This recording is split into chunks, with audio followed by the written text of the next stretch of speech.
Hello friend, आरोग्य विभागा अंतर्गत एक ॲड आलेली आहे. ठाणे महानगरपालिका ठाणे 15व्या वित्त अंतर्गत काही रिक्त पदे भरावायची आहेत. जे उमेदवार इच्छुक आहेत तर अर्ज करण्याची शेवटची तारीख आहेत 28/10/2025 रोजीपर्यंत 2 वाजेपर्यंत तुम्ही या ठिकाणी अर्ज करू शकता.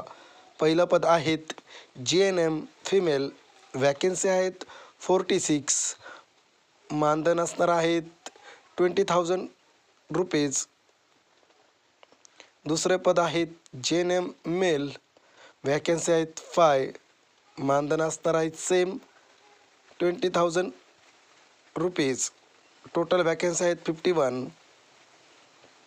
तर जे उमेदवार इच्छुक आहेत, शेवटचे 2 दिवस राहिलेले आहेत, तर तुम्ही अर्ज करू शकता. तुम्हाला माहीत असेल की GR आलेला आहे, ज्या आरोग्य विभागाचे आहेत 10 वर्षानंतर परमनंट केले जातात. तर इकडे तिकडे जॉब करण्यापेक्षा या ठिकाणी जॉब केलेलं कधीही चांगले.